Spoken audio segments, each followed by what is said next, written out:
கிறிஸ்துவுக்குள் மிகவும் அன்பான சகோதர சகோதரிகளே, இந்த அருமையான நாளிலும் சுகமளிக்கும் செய்திகளின் வழியாக உங்களை சந்திப்பதிலே நான் பெருமகிழ்ச்சி அடைகிறேன். பிரியமானவர்களே, நமது மன அழுத்தத்தை மாற்ற அல்லது சமாதானத்தை பெற்றுக்கொள்ள என்ன வழி, அல்லது மன அழுத்தத்திலிருந்து விடுதலையாவது எப்படி, அல்லது சமாதானத்தை பெற்றுக்கொள்வது எப்படி என்ற தொடரை நாம் பார்த்து கொண்டு வருகிறோம். பிரியமானவர்களே, இந்த நாளிலும் கர்த்தர் உங்களை ஆசீர்வதிப்பாராக. நீங்கள் எத்தனை பேர் மன கவலைகளோட பாரங்களோட அல்லது இதிலிருந்து எப்படி விடுதலையாவது, கவலையும் பாரங்களும் எப்படி இதிலிருந்து எப்படி நான் விடுதலையாவது என்று நீங்கள் தவித்துக் கொண்டிருக்கலாம். இந்த நாளிலும் கூட இந்த நாளிலே கர்த்தர் உங்களோடு பேசுவார். பிரியமானவர்களே, ஹல்லேலூயா, ஆமென். பிரியமானவர்களே, நாம் வேதத்திலே அநேக வசனங்கள் சமாதானத்தை பெற்றுக்கொள்வது எப்படி என்பதற்கு வழிகள் அநேகம் கொட்டி கிடக்கின்றன என்று சொன்னேன். முதலாவது, இயேசு கிறிஸ்துவை ஏற்றுக்கொள்கிற பொழுது நமக்கு பூரண சமாதானம் கிடைக்கிறது. ஏனென்றால் சமாதானத்தை உண்டு பண்ணும் ஆக்கினை அவர் மேல் வந்தது என்று இயேசுவை பற்றி ஒரு 600 வருடங்களுக்கு முன்பாகவே ஏசாயா தீர்க்கதரிசனம் உரைத்திருக்கிறார். அல்லேலூயா. அது மட்டுமல்ல, இயேசு கிறிஸ்து வந்த பொழுதும் வருத்தப்பட்டு பாவபாரம் சுமக்கிறவர்களே, நீங்கள் எல்லாரும் என்னிடத்தில் வாருங்கள், நான் உங்களுக்கு இளைப்பாறுதல் தருவேன் என்று சொன்னார். பிரியமானவர்களே, அப்படியாக இயேசு கிறிஸ்து மூலமாக நமக்கு சமாதானம் கிடைக்கிறது. இரண்டாவது, வேதத்தை வாசிப்பதன் மூலமாக நமக்கு மிகுந்த சமாதானம் உண்டு. வேதத்தை நேசிக்கிறவர்களுக்கு மிகுந்த சமாதானம் உண்டு என்று சொல்லி நாம் வேதத்திலே நாம் வாசிக்கிறோம். அப்படியாக வேதத்தை வாசிக்கிற பொழுது நமக்கு எல்லா கவலைகளையும் பாரங்களையும் கர்த்தர் போக்கி சமாதானத்தினால் நிறைக்கிறார். பிரியமானவர்களே, அடுத்தது மூணாவதாக, பரிசுத்த ஆவியானவர் உங்களை நிறைக்கிற பொழுது அவர் உங்களை பூர்ண சமாதானத்தோடு நடத்துவார் என்று சொல்லி நாம் பார்க்கிறோம். பிரியமானவர்களே, நான்காவதாக பிரியமானவர்களே, நாம் என்ன பார்த்தோம் என்றால், நாம் அதாவது ஐக்கியமாக இருக்கிற பொழுது ஒரு ஐக்கியமாக, குடும்பத்தில் ஐக்கியம், சபையில ஐக்கியம், நண்பர்களோட ஐக்கியம், இப்படி ஐக்கியமாக நாம் இருக்கிற வேளையில நம்மளுக்கு சமாதானம் குறைவில்லாமல் வருகிறது என்று பார்த்தோம். ஹல்லேலூயா.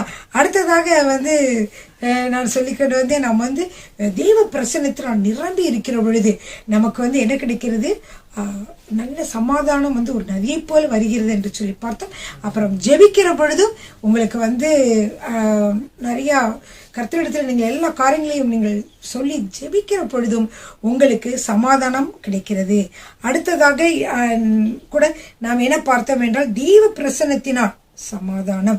யோவான் 20:19 வாசித்தோம். வாரத்தின் முதல் நாளாகிய அன்றைய தினம் சாயங்கால வேளையிலே சீஷர்கள் கூடியிருந்த இடத்தில் யூதர்களுக்கு பயந்ததினால் கதவுகள் பூட்டியிருக்கையில் இயேசு நடுவே உங்களுக்கு சமாதானம் என்றார். இப்படியாக புதிய ஏற்பாட்டிலே இயேசு உங்களுக்கு சமாதானம் சமாதானம் சமாதானம் என்று 3 இடங்களிலே சொல்லி இருக்கிறார். பிரியமானவர்களே, எனவே இயேசு கிறிஸ்து உங்கள் நடுவிலே வருகிற பொழுது உங்களுக்கு சமாதானம் கிடைக்கிறது. ஹல்லேலூயா. எனவே தான் நாம் இன்றைய நாட்களிலே நாம் என்ன செய்கிறோம் என்றால், தேவனுடைய பிரசன்னத்தை கொண்டு வருகிறோம். எப்படி கர்த்தரை துதிக்கிற பொழுது, ஸ்தோத்திரிக்கிற பொழுது அவர் என்ன சொல்லியிருக்கார், எங்கே 2-3 பேர்கள் என்னுடைய நாமத்தினாலே கூடியிருக்கிறார்களோ அங்கே அவர்கள் மத்தியிலே வருவேன் என்று சொன்ன தேவன் அவங்க என்ன செய்கிறார், பிரசன்னமாகிறார். அவருடைய பிரசன்னத்திலே உங்களுக்கு விடுதலை உண்டு, சமாதானம் உண்டு, சந்தோஷம் உண்டு. பிரியமானவர்களே, எல்லாவற்றிலிருந்தும் நோய் நொடிகள், பண பிரச்சனைகள், குடும்ப பிரச்சனைகள் எல்லாவற்றிலிருந்தும் விடுதலை கிடைக்கிறது என்று சொல்லி பார்த்தோம். பிரியமானவர்களே, அப்புறம் நான் சொன்னேன், ஸ்தோத்திரங்களையும் துதிகளையும் நாம் செலுத்துகிற பொழுது கூட நமக்கு என்ன ஆகிறது, ஒரு சமாதானம் நிரப்பப்படுகிறது. எனவே இந்த வேளையிலும் கூட ஒரு அருமையான பாடலை நான் பாடி கர்த்தரை ஸ்தோத்திரிக்க போகிறேன். நீங்களும் அவரோடு சேர்ந்து இந்த பாடலை பாடுங்கள். இந்த பாடலை பாடி நீங்கள் துதிக்கிற பொழுது நீங்கள் மெய்யாகவே சமாதானத்தை பெற்றுக்கொள்வீர்கள். அல்லேலூயா, ஆமென். அடைக்கலமே உமதடிமை நானே. அல்லேலூயா. ஆக்சுவலி நம்ம ஆண்டவருடைய அடிமைகள் கிடையாது. நம்மள யாரு, தேவனுடைய பிள்ளைகளாக இருக்கிறோம். ஆனால் ஒரு பக்தர் அவ்வளவு உருக்கமா பாடியிருக்காரு, அந்த உலகத்துல வேற எதுக்குமே நான் அடிமையாக மாட்டேன் ஆண்டவர், உம்முடைய அன்பிற்கே நான் அடிமை, உமைக்கே அடிமை என்று அவர் ஒரு பாடலை பாடியிருக்கிறார். இந்த பாடலை நான் உங்கள் மத்தியில் பாட விரும்புகிறேன். பிரியமானவர்களே, அடைக்கலமே உமதடிமை நானே, ஆர்ப்பரிப்பேனே அகமகிழ்ந்தே, கர்த்தர் நீ செய்த நன்மைகளை நித்தம் நித்தம் நான் நினைப்பேனே, அடைக்கலமே உமதடிமை நானே, ஆர்ப்பரிப்பேனே அகமகிழ்ந்தே, கர்த்தர் நீ செய்த நன்மைகளையே நித்தம் நித்தம் நான் நினைப்பேனே. அளவற்ற அன்பினால் அணைப்பவரே, எண்ணற்ற நன்மைகளால் நிறைப்பவரே. அளவற்ற அன்பினால் அணைப்பவரே, எண்ணற்ற நன்மையால் நிறைப்பவரே. மாசில்லாத நேசரே, மகிமை பிரதாபா, பாசத்தால் பாதம் பற்றிடுவேனே. மாசில்லாத நேசரே, மகிமை பிரதாபா, பாசத்தால் பாதம் பற்றிடுவேனே. ஆடைக்கலமே ஓமதடிமை நானே, ஆர்ப்பரிப்பேனே அகமகிழ்ந்தே. கர்த்தர் நீர் செய்த நன்மைகளையே நித்தம் நித்தம் நான் நினைப்பேனே. கர்த்தரே உம் செய்கைகள் பெரியவைகளே, சுத்தரே உம் செயல்கள் மகத்துவமானதே. கர்த்தரே உம் செய்கைகள் பெரியவைகளே, சுத்தரே உம் செயல்கள் மகத்துவமானதே. நித்தியரே உம் நியாயங்கள் என்றும் நிற்குமே, பக்தரின் பேரின்ப பாக்கியமிதே. நித்தியரே உம் நியாயங்கள் என்றும் நிற்குமே, பக்தரின் பேரின்ப பாக்கியமிதே.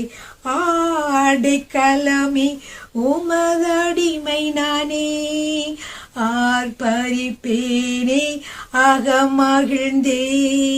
கர்த்தர் நீர் செய்த நன்மைகளையே நித்தம் நித்தம் நான் நினைப்பேனே. என்னை என்றும் போதித்து நடத்துபவரே, கண்ணை வைத்து ஆலோசனை சொல்லுபவரே. என்னை என்றும் போதித்து நடத்துபவரே, கண்ணை வைத்து ஆலோசனை சொல்லுபவரே. நடக்கும் வழிதானை காட்டுபவரே, நம்பி வந்தோரை கிருபை சூழ்ந்து கொள்ளுதே. நடக்கும் வழிதானை காட்டுபவரே, நம்பி வந்தோரை கிருபை சூழ்ந்து கொள்ளுதே. அடைக்கலமே உமதடிமை நானே, ஆர்ப்பரிப்பேனே அகமகிழ்ந்தே.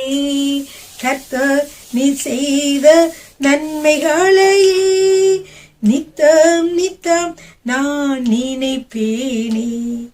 கரம் பற்றி நடத்தும் கர்த்தர் நீரல்லோ, கூப்பிட்ட என்னை குணமாக்கி நீரல்லோ. கரம் பற்றி நடத்தும் கர்த்தர் நீரல்லோ, கூப்பிட்ட என்னை குணமாக்கி நீரல்லோ. குழியில் வீழாதபடி காத்து கொண்டீரே, அழுகையை கழிப்பாக மாற்றி விட்டீரே. குழியில் வீழாதபடி காத்து கொண்டீரே, அழுகையை கழிப்பாக மாற்றி விட்டீரே.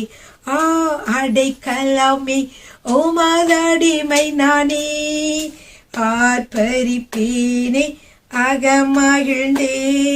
கர்த்தர் நீர் செய்த நன்மைகளையே நித்தம் நித்தம் நான் நினைப்பேனே.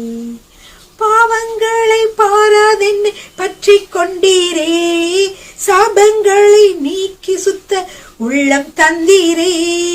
பாவங்களை பாராதென்னை பற்றி கொண்டீரே, சாபங்களை நீக்கி சுத்த உள்ளம் தந்தீரே. இரட்சண்யத்தின் சந்தோஷத்தை திரும்ப தந்தீரே, உற்சாக ஆவி என்னை தாங்க செய்தீரே. இரட்சண்யத்தின் சந்தோஷத்தை திரும்ப தந்தீரே, உற்சாக ஆவி என்னை தாங்க செய்தீரே. அடைக்கலமே உமதடிமை நானே, ஆர்ப்பரிப்பேனே அகமகிழ்ந்தே. கர்த்தர் நீர் செய்த நன்மைகளையே நித்தம் நித்தம் நான் நினைப்பேனே. ஹல்லேலூயா. மிகவும் அருமையான பாடல் பிரியமானவர்களே. இதை அந்த பழைய பாடல் தான். ஆனால் கர்த்தருடைய அன்பை நினைத்து நாம் துதிக்கிற பொழுது அவர் என்ன செய்கிறார்? நம்மை சமாதானத்தினாலும் சந்தோஷத்தினாலும் நிறைக்கிறார். நம்மை குணமாக்குகிறவராக இருக்கிறார். நம் பாவங்களை சாபங்களை எல்லாம் அவர் என்ன செய்கிறார்? மாற்றுகிறவராக இருக்கிறார். ஹல்லேலூயா. உற்சாக ஆவியை கொடுத்து தாங்க செய்கிறார். ஹல்லேலூயா. துதியும் ஸ்தோத்திரத்திற்கு ஸ்தோத்திரம் பண்ணுகிற பொழுது, துதிக்கிற பொழுது உங்களுக்கு சமாதானம் நிரப்புகிறது. இதற்கு எந்த வசனம் நீங்கள் ஆதாரமாக கொண்டிருக்கிறீர்கள் பிரியமானவர்களே? அந்த வசனம் என்னவென்றால் பிலிப்பியர் 4:6-7 வசிக்கலாமா? நீங்கள் ஒன்றுக்கும் கவலைப்படாமல் எல்லாவற்றையும் குறித்து உங்கள் விண்ணப்பங்களை ஸ்தோத்திரத்தோட கூடிய ஜெபத்தினாலும் வேண்டுதலினாலும் தேவனுக்கு தெரியப்படுத்துங்கள். அப்பொழுது எல்லா புத்திக்கும் மேலான தேவ சமாதானம் உங்கள் இருதயங்களையும் உங்கள் சிந்தைகளையும் கிறிஸ்து இயேசுவுக்குள்ளாக காத்துக்கொள்ளும். என்ன பண்ணது? தேவ சமாதானம், எல்லா புத்திக்கும் மேலான தேவ சமாதானம். அது எப்படி வந்துச்சுன்னே நமக்கு தெரிய முடியாது. எத்தனை கிளவரா என்னென்னமோ காரியங்களை இந்த உலகத்துல கண்டுபிடிச்சிட்டு இருக்கிறாங்க, என்னென்னமோ கண்டுபிடிக்கிறாங்க இல்லையா? அதனாலதான் போட்டிருக்கேன். என்ன போட்டிருக்குன்னா, எல்லா புத்திக்கும் மேல அங்க எவ்வளவுதான் நீங்க இது பண்ணாலும் தேவனுடைய சமாதானத்தை நீங்க என்ன செய்ய முடியாது? சிருஷ்டிக்க முடியாது. எத்தனையோ மிஷின்ஸ், எத்தனையோ காரியங்கள், உலகம் எவ்வளவு இம்ப்ரூவ் ஆயிருக்கு. ஆனா இம்ப்ரூவ் ஆக ஆக மக்களுடைய சமாதானமானது சீர்குலைந்து வருகிறது இல்லையா? அது உங்களுக்கு தெரியும். ஒவ்வொரு நாட்டிலையும் பாத்தீங்கன்னா சின்ன பிள்ளைங்க கஷ்டப்படுறது, பெரிய பிள்ளைங்க, வாலிப பிள்ளைங்களுக்குள்ள பிரச்சனைகள், கணவன் மனைவிக்குள்ள பிரச்சனைகள், அதுல கணவனை கொள்றது, மனைவியை கொள்றது, இப்படி பலவிதமான பிரச்சனைகள் மலிந்து கிடைக்கிறது. அப்படி என்ன அர்த்தம்? ஏன் நடக்குதுலாம்? தெய்வ சமாதானம் இல்லை. ஏன்னா இது எங்க கிடைக்கிறது தேவனுடைய சமாதானம் என்றால், நீங்கள் ஒன்றுக்கும் கவலைப்படாமல் எல்லாவற்றையும் குறித்து உங்கள் விண்ணப்பங்களை ஸ்தோத்திரத்தோட கூடிய ஜெபத்துடன் தேவனுக்கு தெரியப்படுத்துங்கள். அப்பொழுதுதான் என்ன செய்யும்? எல்லா புத்திக்கும் மேலான தேவ சமாதானம் உங்கள் இருதயங்களையும் உங்கள் சிந்தைகளையும் கிறிஸ்து இயேசுவுக்குள்ளாக காத்துக்கொள்ளும். அப்படின்னா நீங்க ஜெபிக்கிற பொழுது நீங்க என்ன செய்ய முடியும்? நீங்க சமாதானத்தை பெற்றுக்கொள்ள முடியும் பிரியமானவர்களே. ஹல்லேலூயா. சரிங்க, அடுத்ததாக நம்ம பார்க்க போறோம் இன்றைய வீடியோ செய்தியில 8வதாக உறுதியான மனம். இப்ப இந்த உறுதியான மனம் பிரியமானவர்களே ஏசாயா 26:3 வசனத்திலே காணப்படுகிறது. இந்த உறுதியான மனம் நமக்கு சமாதானத்தை கொண்டு வருகிறதா? சரிங்க, இந்த வசனத்தை வாசிக்கலாமா? உம்மை உறுதியாய் பெற்றுக்கொண்ட மனதை உடையவன் உம்மையே நம்பியிருக்கிறபடியால் நீர் அவனை பூர்ண சமாதானத்துடன் காத்துக்கொள்வீர். அந்த உறுதியாய் பெற்றுக்கொண்ட மனதை உடையவன் எப்படி இருப்பான்? உண்மையே நம்பி இருப்பான். ஆண்டவரே, வேற எதையும் நம்பி உண்மை விட்டுற மாட்டான். உண்மையே அவன் நம்பி இருப்பான். அதனால் நீர் என்ன செய்கிறீர்? பூர்ண சமாதானத்துடன் அவனை காத்துக்கொள்கிறீர் என்று நம்ம ஏசாயாவிலே நம்ம வாசிக்கிறோம் பிரியமானவர்களே. இதனால அநேகர் கர்த்தரை உறுதியாய் பற்றி கொள்வது இல்லை. ஆத்துல ஒரு கால் சேத்துல ஒரு கால் மாதிரி கொஞ்சம் இதா இருக்கிறாங்க, கொஞ்சம் விசுவாசமா இருக்காங்க, கொஞ்சம் அவிசுவாசமா இருக்காங்க. இப்படி அவர்கள் ரெண்டுக்குமே இடம் கொடுக்கிறதுனாலதான் அவங்க சில வேளைகளை தேவ சமாதானத்தை இழந்து விடுகிறார்கள். அப்ப தேவனுடைய சமாதானத்தை இழந்து போகிறார்கள் குறித்து யாக்கோபு என்ன சொல்லி இருக்கிறார் என்றால், யாக்கோபை எடுத்துக்கொள்ளுங்கள். 1:6-7-8 வசனங்களை நாம் வாசிக்கலாம். அவன் எவ்வளவாயிலும் சந்தேகப்படாமல் விசுவாசத்தோடே கேட்க கடவன். அப்படி சந்தேகப்படுகிறவன் காற்றினால் அடிபட்டு அழைகிற அலை கடலின் அழைக்கு ஒப்பாய் இருக்கிறான். அப்படிப்பட்ட மனுஷன் தான் கர்த்தரிடத்தில் எதையாகிலும் பெறலாம் என்று நினையாதிருப்பானாக. இரு மனமுள்ளவன் தன் வழியில் எல்லாம் நிலையற்றவனாய் இருக்கிறான் என்று யார் சொல்றா? யாக்கோபு சொல்றார். ஏன் இப்படி சொல்றாருன்னா, கர்த்தரிடத்துல ஒரு காரியத்தை கேட்டா நீங்க விசுவாசமா கேளுங்க. உங்களுக்கு சந்தேகம் வந்துச்சுன்னா நோ, கர்த்தர் தருவார். நோ, கர்த்தர் தருவார். வேத வசனம் இப்படி சொல்லுகிறது. இடத்துல நீ கேட்கும் போது எல்லாத்தையும் நீ பெற்றுக்கொள்வாய் என்று வசனம் சொல்லுகிறது என்று சொல்லி நீங்க என்ன செய்யணும்? ஆண்டவரையே பிடிச்சுக்கொண்டே இருக்க முடியுது. உங்களுக்கு சமாதானத்தினால கர்த்தர் நிரப்புவார் இல்லையா? அதான் பார்த்தோம். எனவே நீங்க கர்த்தரை நம்புவதை விட்டு நம்ம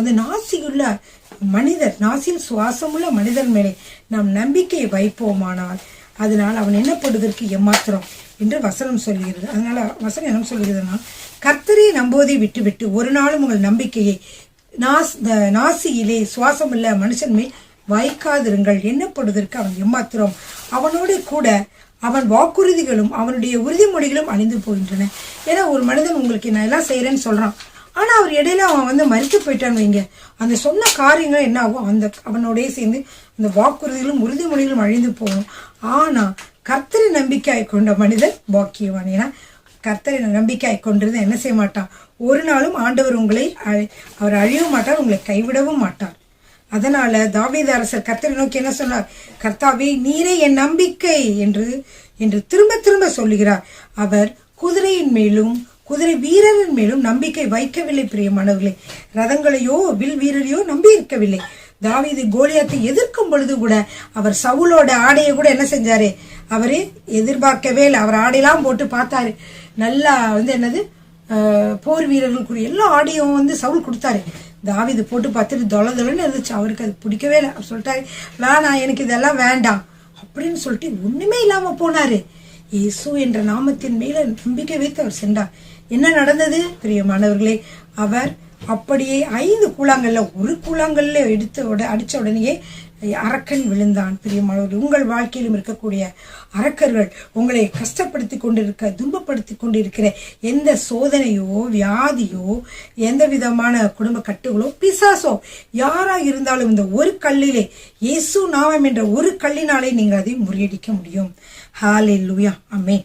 எனவே தாவீது கோலியாத்தை எதிர்க்கும் போது கூட என்ன செய்யல? சவுலின் ஆயுதங்களை சார்ந்திருக்கவில்லை, கர்த்தரையே சார்ந்திருந்தபடியினால் பூர்ண சமாதானம் உள்ளத்திலே நிலைவேது வெற்றி மேல் வெற்றியை பெற்றுக்கொண்டார். ஹல்லேலூயா, ஆமென். சரிங்க, இது உறுதியான மனத்தினாலே சமாதானம். அடுத்தது சாந்த குணத்தினாலே சமாதானம். சாந்த குணமுள்ளவர்கள் பாக்கியவான்கள் அப்படின்னு ஒரு வசனத்தை நீங்க பார்த்திருப்பீங்க. அது என்னன்னா மத்தேயு 5:5. சாந்த குணமுள்ளவர்கள் பாக்கியவான்கள், அவர்கள் பூமியை சுதந்திரித்துக் கொள்வார்கள். பாருங்க, பிரியமானவர்களே, சாந்த குணமா அமைதியா இருக்கிறவங்க, முரட்டு சிங்கங்கள் இல்ல, அமைதியா இருக்கிறவங்க, சாந்த குணமா இருக்கவங்க தான் இந்த பூமியை சுதந்திரித்துக் கொள்வார்களாம். எவ்வளவு பெரிய ஒரு சீக்ரெட் வச்சிருக்காரு பார்த்தீங்களா ஆண்டவர். அல்லேலூயா.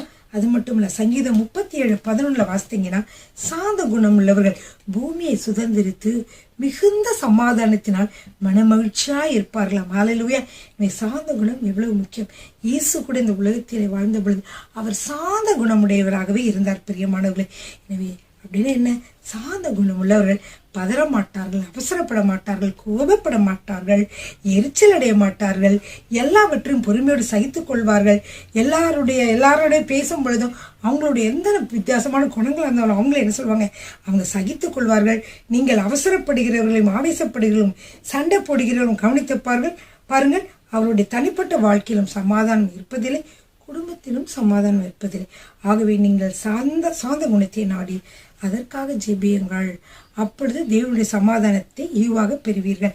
ஹல்லேலூயா. அடுத்த 10வது என்னவென்றால் தேவ நீதி.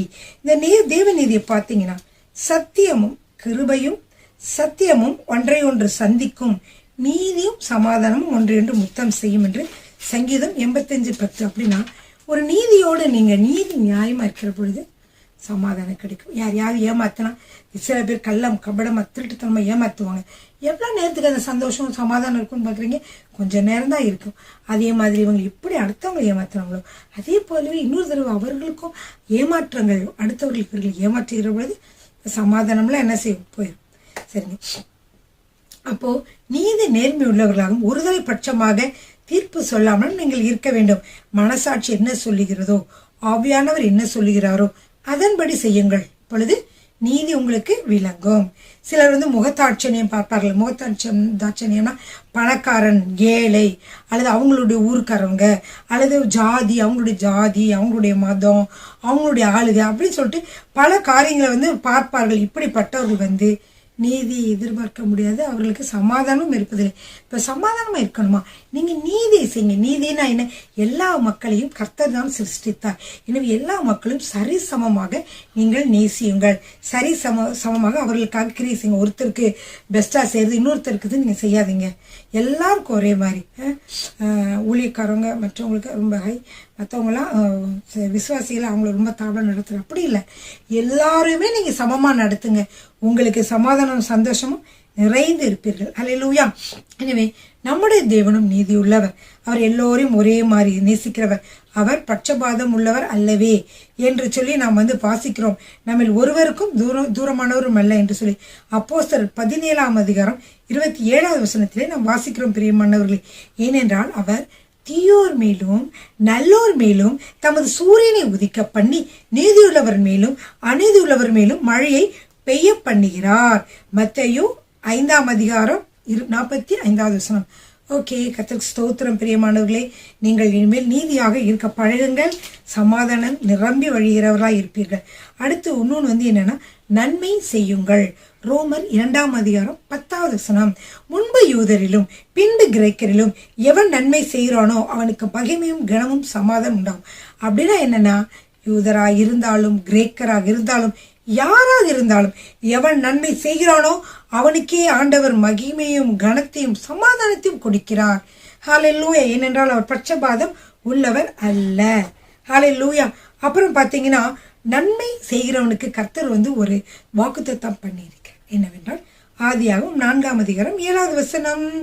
நீ நன்மை செய்தால் உனக்கு மேன்மை இல்லையோ, நீ நன்மை செய்யாதிருந்தால் பாவம் உன் வாசற்படியில் படுத்திருக்கும். அப்போ நன்மை செய்வதனால் மட்டுமல்ல, தீமை செய்வதனால் மட்டும் உங்களுக்கு பாவம் உண்டாகிறது இல்ல. நீங்கள் நன்மை செய்யாமல் இருந்தாலும், ஏற்ற நேரத்தில் நீங்கள் நன்மை செய்யாமல் இருந்தாலும் நீங்க எப்படி இருக்கும், உங்களுக்கு பாவம் வாசப்படியில் படுத்திருக்கும். எனவே தான் என்னுடைய வாழ்க்கையிலும் நான் எல்லாரும் ஒரே மாதிரி ட்ரீட் பண்ணுவேன், எல்லாருக்கும் நன்மை செய்வேன், யாருக்குமே பச்சைபாதம் பார்க்க மாட்டேன். எனக்கு வீட்டுக்கு வேலை செய்கிற அந்த ஹெல்ப்பராக இருந்தாலும் மெய்டாக இருந்தாலும் அவங்களுக்கும் பசிச்சுன்னா அவங்களுக்கு வீட்லேயும் சாப்பாடு கொடுப்பேன், இல்லை வெளியில் கூட கடையில் கூட்டிகிட்டு போய் ஹோட்டலில் கூட போய் வாங்கி தருவேன். அது எல்லாரையுமே என்னோட நண்பர்களை எப்படி கவனிக்கிறோனோ அதே மாதிரி அவங்களே நண்பர்களாக தான் நினச்சி கவனிப்பேன். ஏனென்றால் அவங்களுக்கு காசு இல்லாமல் இருக்கலாம், ஆனால் அவங்களும் தேவனால் உண்டாக்கப்பட்டவர்கள் தானே. அதனால நம்ம அப்படிதான் நம்ம இருக்கணும் பிரியமானவர்களே. ஹல்லேலூயா.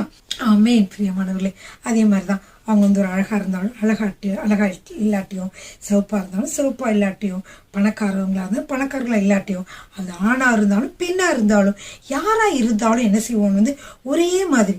சில பெண்கள் பார்த்தீங்கன்னா ஆண்கள் கிட்ட நல்ல இதாக செய்வோம், பெண்களை பார்த்தா செடிச்சுன்னு விழுவாங்க, சரியா இது பண்ண மாட்டாங்க.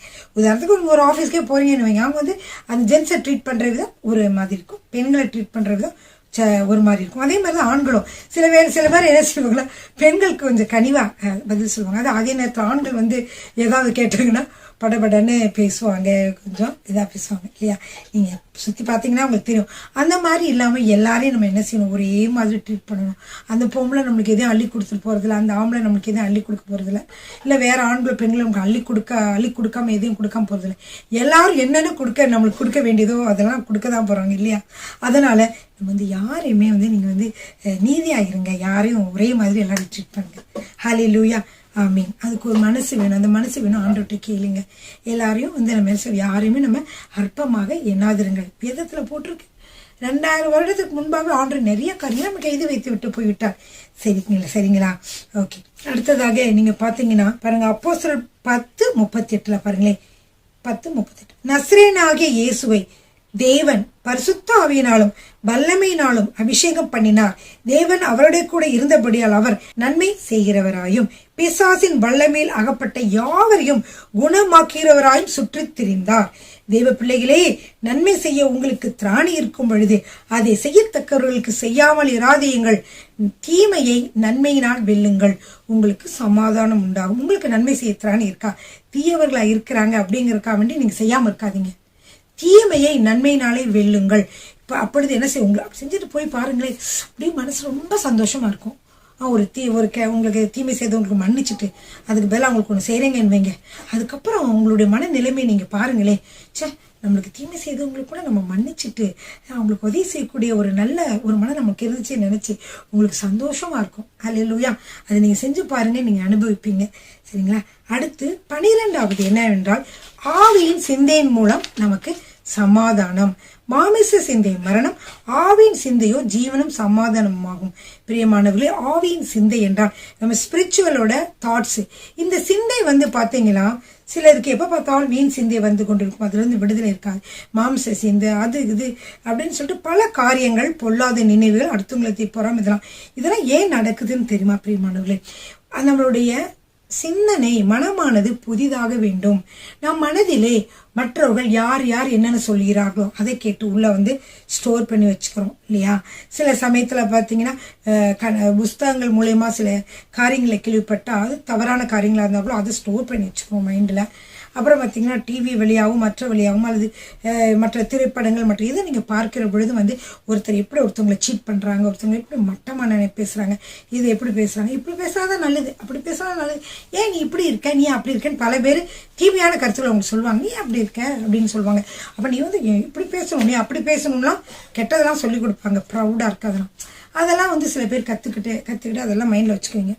ஓ இப்படி இருந்தால் அவங்கள நம்ம இப்படி சொல்லி அவங்கள இது பண்ணணும் அப்படின்னு.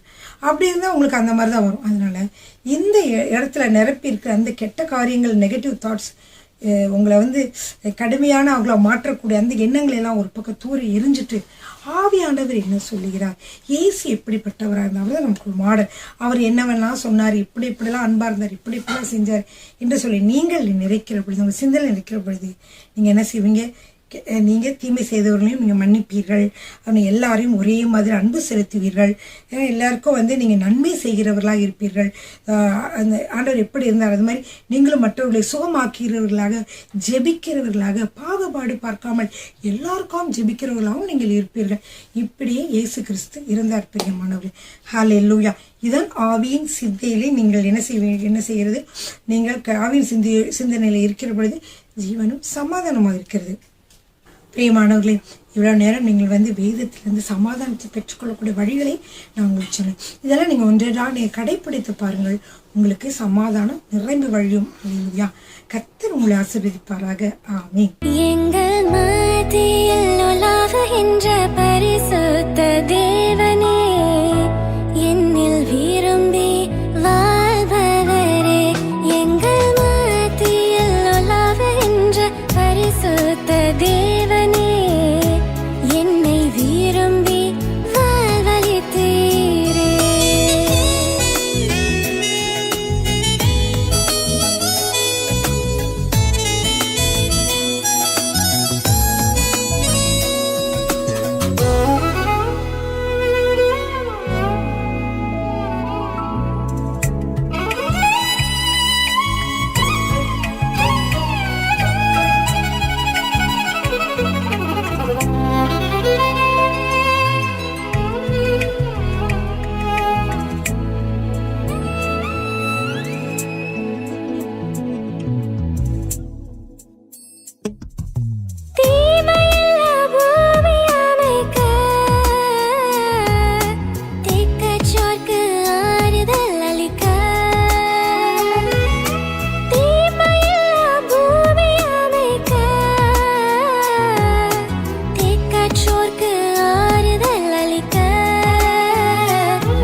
பரிசுத்த தேவனே, என்னில் விரும்பி வாழ்பவரே.